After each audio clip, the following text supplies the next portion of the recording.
Hi, I'm Dr. Belanzi. Let's talk a little bit about high fructose corn syrup. Fructose is actually relatively safe if we take it in its natural form. It's a fruit sugar. If you eat some whole fruit, not juices, we're going to talk about that, but if you eat some fruit and you take in fructose, especially in a fruit that has some fiber, comes in slowly, it's not necessarily a problem. The problem is when you concentrate it.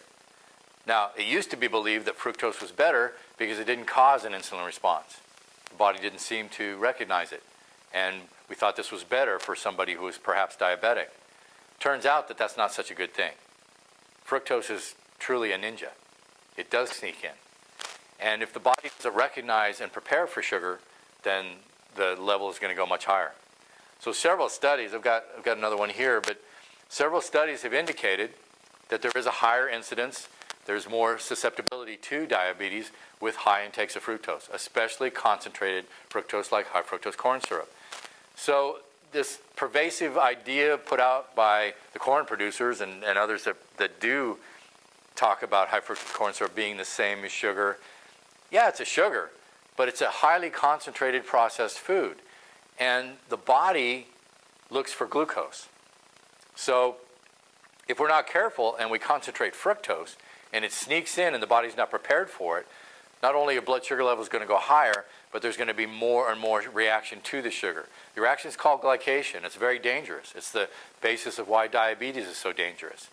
So more and more studies are showing that high fructose corn syrup and other processed sugars are not that good for us, but at least if we take in something even like table sugar that has glucose in it, our body will make preparations.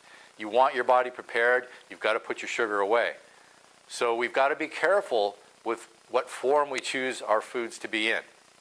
If you eat whole, natural foods, you're usually fine because vegetables and fruits in their intact form, your body's going to digest them, the sugar is going to come in slowly. Most of the time you're going to be pretty well off unless you're eating a lot of fruits or you're getting into juices, which is more and more concentration of sugar and breakdown of fiber. But if we eat food, then the body can handle it. Be careful of using too much of the fructose in a concentrated form because, again, it's going to sneak in, your level is going to go higher. And there is a direct relationship between higher incidences of diabetes and the risks of diabetes with fructose. So be aware of this. Watch for it. Don't intake too much of it. Be careful with what you choose to eat. This is Dr. Vince Belanzi. Thanks for listening.